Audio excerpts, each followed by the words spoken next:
the plan is now to take you on a little journey, hopefully a journey of 30 minutes, which starts with the great migration of thousands of African Americans from southern US states to the major cities in the north, like Detroit, Chicago, and New York, and it will surprisingly perhaps end in outer space.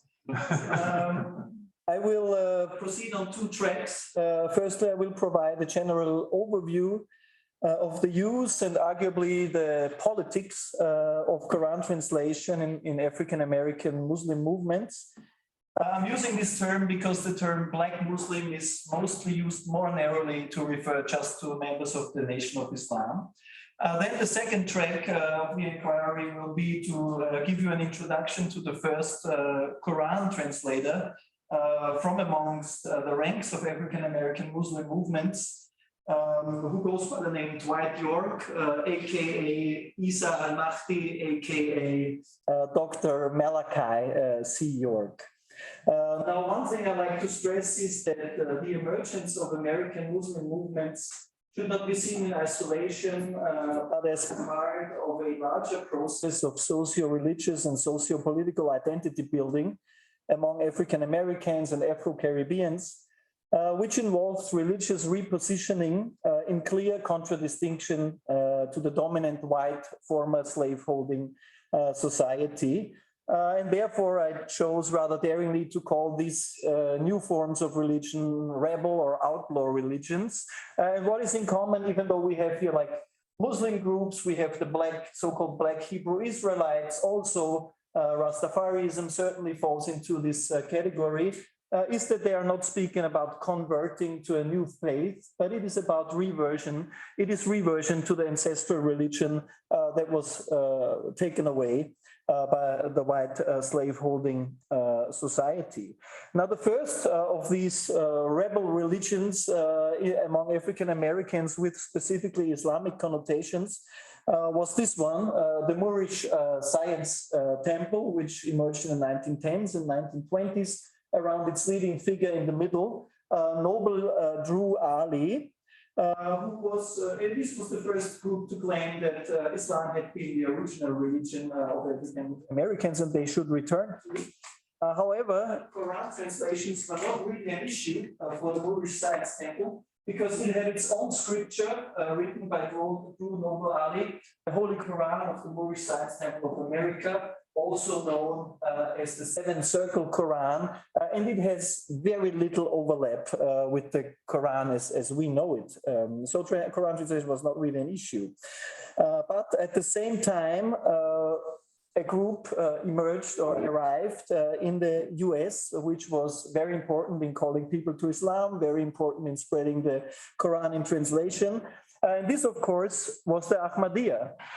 And the Ahmadiyya successfully targeted specifically African Americans by claiming, just as the Moorish Science Temple did, that Islam had been the ancestral religion of African Americans. And just as Black Islam is now very much associated with rap music, Ahmadi Islam became strongly associated with Black jazz musicians like Art Blakey, or the trumpet player Talib Dawood and his wife, the singer Dakota Stanton. The two even moved to London after the center of the Ahmadi organization moved to London. So therefore, should not come as a surprise that the first widespread translation among African American Muslims was the one by Muhammad Ali, which was brought beginning in 1920 by the Ahmadi missionaries. So it should also not come as a surprise that the first real mass movement of African American Islam, the Nation of Islam, established by Elijah Muhammad in 1934, that it was completely reliant on the translation of Muhammad Ali. And of course, for a religious group that charged white Christianity for having tampered with scriptures to make African Americans believe in a white God, in a white Christ, the question of authenticity and validity was a crucial one. Also, Elijah Muhammad addressed addressed this directly when he wrote in his message to the black man in 1965 that every member of his community should use either Yusuf Ali or Muhammad Ali. So he canonized them both because every translation of the Quran by Christian authors is as poisonous to the reader as a rattlesnake. So it was just these two he canonized, but his prime choice clearly was Muhammad Ali. And he's not even referring just to the translation, but also to the footnotes. So here's just one among many examples from Message to the Black Man, where he said, yeah, I quote footnote number 2275 from Muhammad Ali's translation. So even though he later he canonized at that stage both translations, Muhammad Ali's clearly continued to be the translation of choice. So here is an example from Muhammad Speaks shortly before the death of Elijah Muhammad in 1975. And we see here that they are selling Muhammad Ali's translation, but not another one. In the same issue, this is one of the last articles, or perhaps the last article written by Elijah Muhammad, published just a month before his death, on the Quranic surah, the shaking. And also here he not only uses the translation, but again in the middle he refers to footnotes 2736 and so on. So he took great interest evidently also in the footnotes.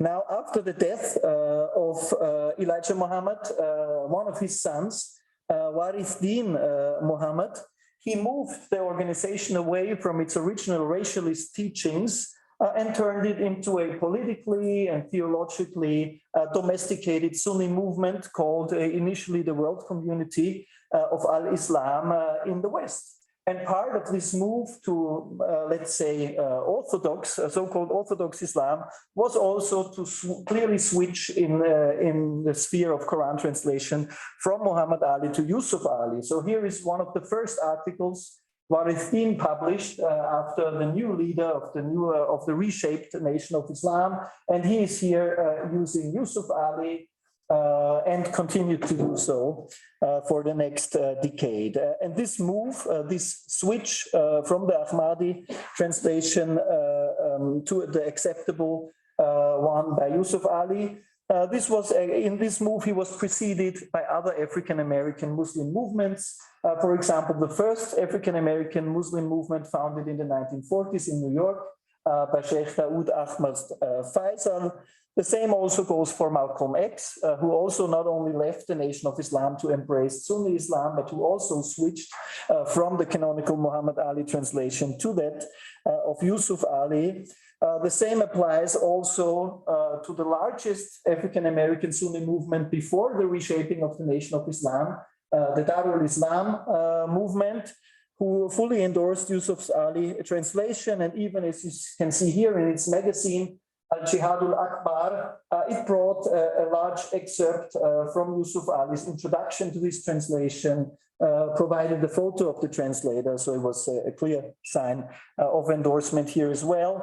The same goes for the strongly Islamist-influenced and Islamist-orientated Islamic Party of North America, which, for example, in its journal Al-Islam, we find here a list of literature of the movement, and it gives staples of Islamist thought, al-Hādī, the Qutb brothers, but also just one translation of the Quran, Yusuf Ali. But strangely enough, it is followed by a manual of Hadith written by Muhammad Ali, and this is the Ahmadi Quran translator, as I'm quite sure, because he has a work of that title translated into English or written in English. So now we come to the last major movement from that period and from this area of African-American movements. And these are the Ansaaru Allah, for a time also known as the Nubian Islamic Hebrews, led by our Quran translator, Dr. Malachi York, then mostly known as ʼīsā al-Mahdī. And on the picture you see him here right, and the person on the left is actually Sadiq al-Mahdī, the former Prime Minister of Sudan, because Dwight York, he claimed to be a descendant of the Sudanese Mahdi, and these claims were rejected by parts of the Mahdi's family, but evidently to a certain extent endorsed by Sadiq al-Mahdī, who visited the Ansaaru Allah Community twice in Brooklyn. The group is a very specific case because on the one hand, like the foregoing, it is strictly Sunni in practice, except the 5 daily prayers, the 5 pillars of Islam, Ramadan fasting, all things which the Nation of Islam, for example, did not engage in or did engage in a very different way.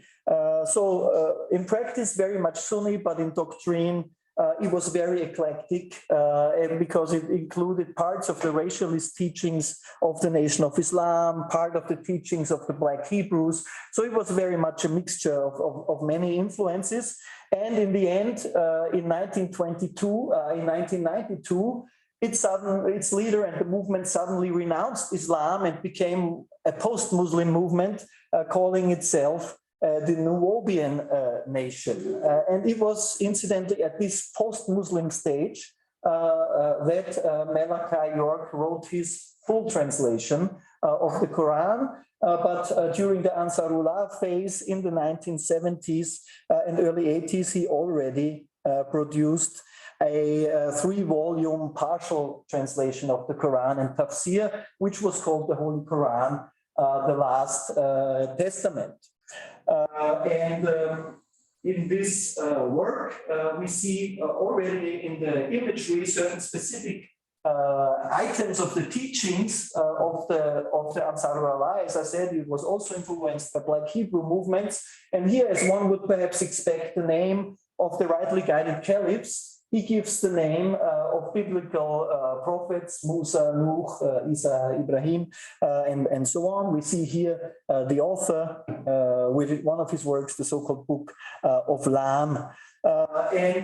He took great pride in the fact, or put great emphasis on the fact that he was the first African-American, or as it says here in the advertisement, the first Nubian in the Western Hemisphere to translate the Quran into English. So that was something he strongly emphasized, as well as certain specific teachings of the Ansaaru Allah. He put great emphasis on the fact that all other translations of the Quran are basically incorrect.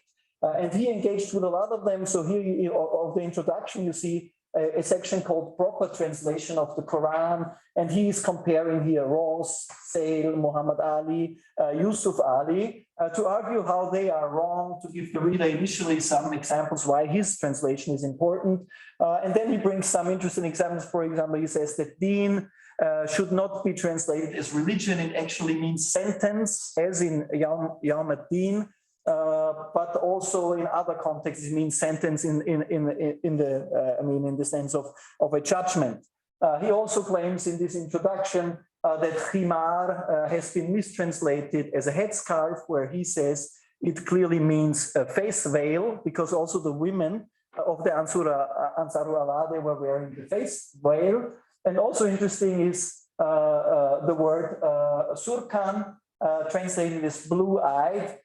He claims that it has been mistranslated by Quran translators to hide the fact that what is meant is the pale man, the white man, the devil, in order to conceal that it is his race of people who will definitely meet hell's fire. So you already see from this introduction where he is going with his commentary and translation.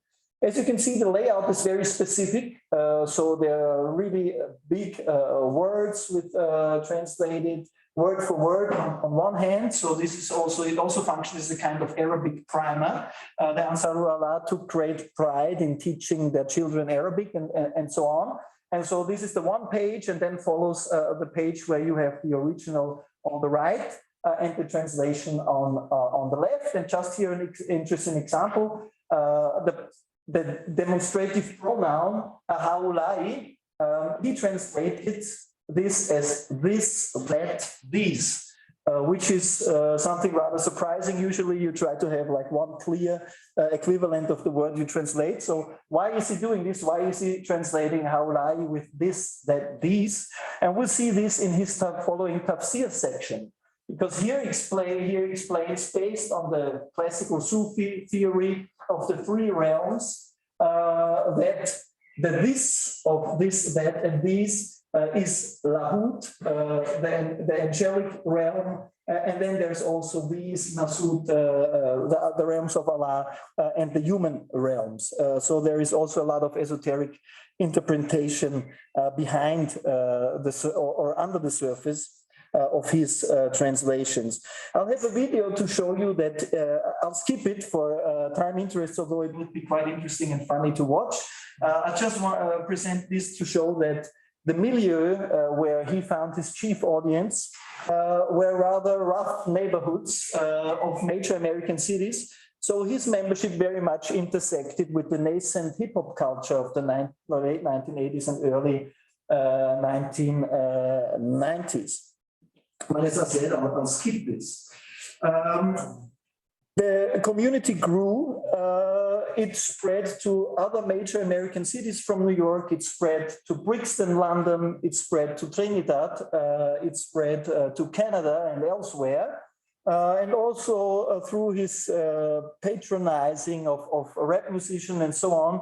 Also, other Muslim groups, including African American ones, became aware of the group and of its teachings. And this led to, let's say, the internationalization of the debate around the Ansaaru Allah by the mid-1980s. So in the mid-1980s, a young Jamaican-born Canadian convert to Islam wrote first his BA and then his MA thesis at the universities of Medina and Riyadh in Saudi Arabia. And part of one of these works was an analysis and refutation of the teachings and the Qur'an translations of Malachi C. York.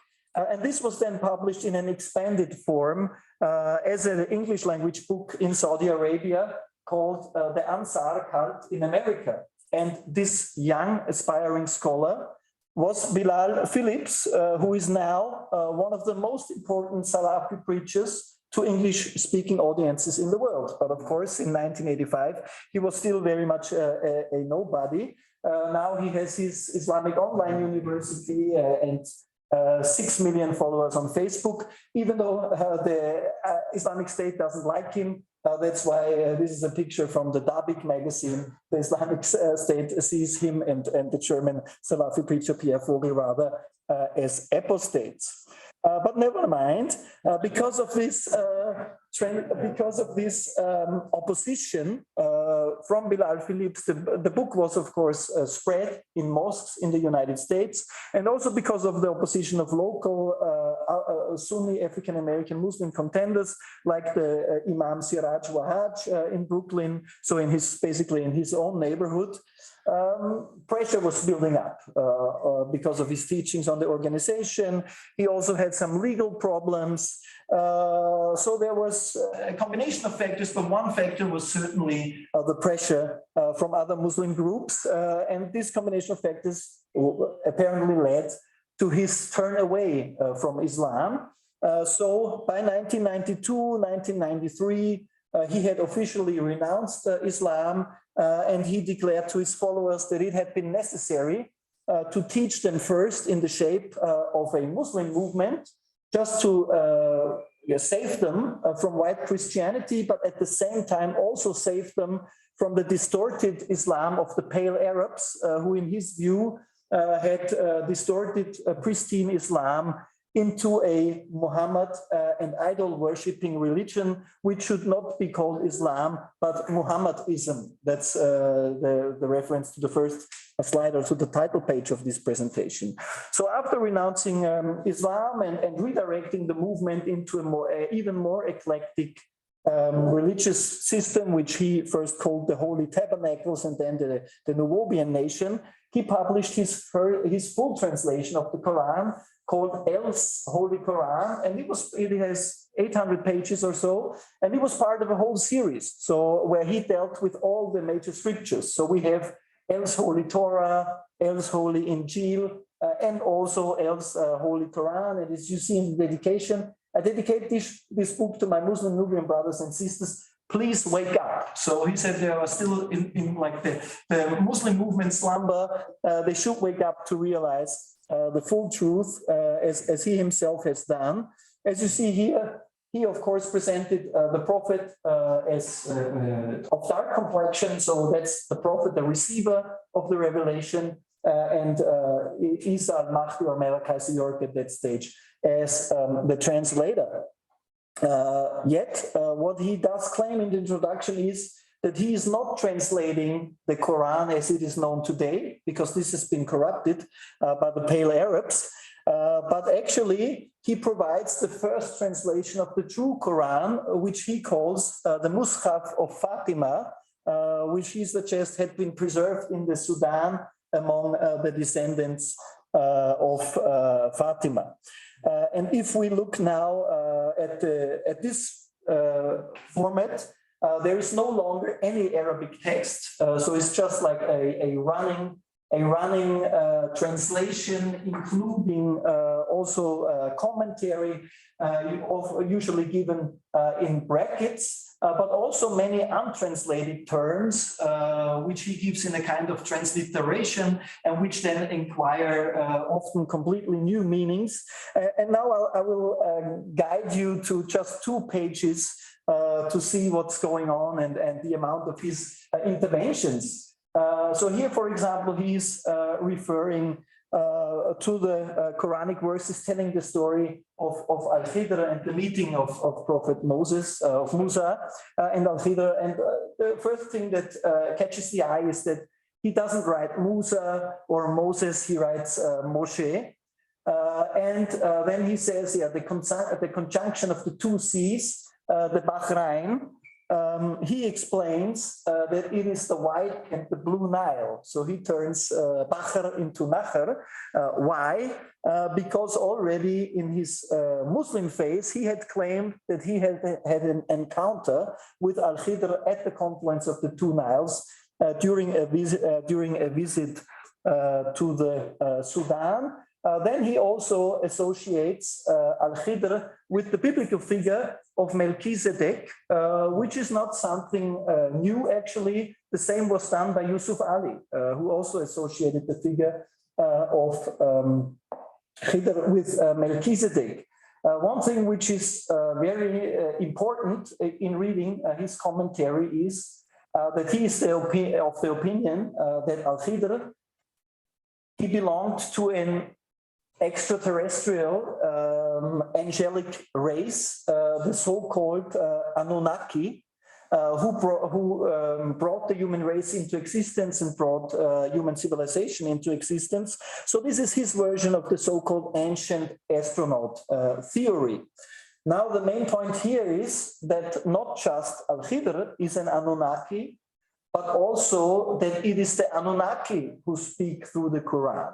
That's why we find basically hundreds of instances in the commentary where he says we, not he, because if the Quran says we, it is usually taken as God speaking about himself in plural form, but he says no, it is intention, because it is not he with the capital H, it is we, it's the Anunnaki who gave us the revelation, and not one single Allah.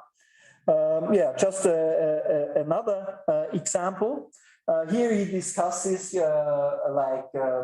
Iliyun, the abode of the righteous, if you will, which is mentioned in the Quran. And here he explains that Iliyun he translated as the highest places, but then in his commentaries, where the records of the agreeables are kept in the 19th galaxy. And this reference to the 19th galaxy has to do with the fact 5. Okay, I'm almost done, so that's nice.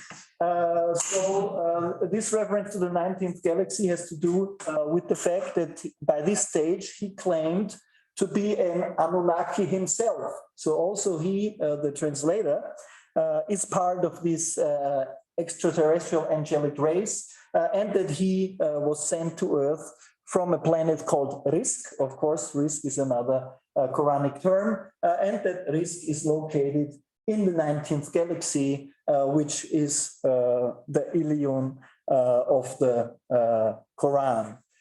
Good. I think this should already have been crazy enough. So I suggest that I will not use all of my time, but that we will return now from the 19th galaxy to the Freiburg Institute of Advanced Studies for a little Q&A, and ʼīsā, al-Mahdī, Dwight York would be happy with me, because for the Ansaaru Allah question and answer sessions were actually the preferred medium of religious instruction. But just to close this, you should also know that during his time as a Muslim leader, he also acted as a soul singer under the name of Dr. York. And this is a video still from one of his videos. So the only thing hinting at the fact that this is also the leader of the Muslim movement, a Quran translator, is that he is wearing the emblem of the Ansaaru Allah around his neck. But the rest of the content of the song, the video and so on, wouldn't really make one think about the leader of an Islamic movement.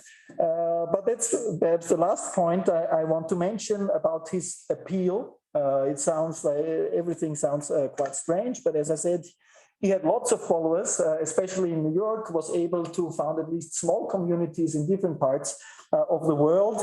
And my wife said I should sing for you, so I shall sing. You can get it if you really want. Everybody knows this song. That's not him, but that's Jimmy Cliff. And everybody knows the song. Jimmy Cliff is quite famous. And the funny or interesting thing is that it was Jimmy Cliff who informed ʼīsā al-Mahdī that Bilal Philipp's book was out. Because Jimmy Cliff was for some time a follower of the Ansaaru Allah, and it was Jimmy Cliff who first saw this refutation by Bilal Phillips and informed Malachi York about it. And so he responded with a very long counter-refutation, equally called the Ansar cult, but with the subtitle, Rebuttal to the Slanderers. So this was it. Thank you.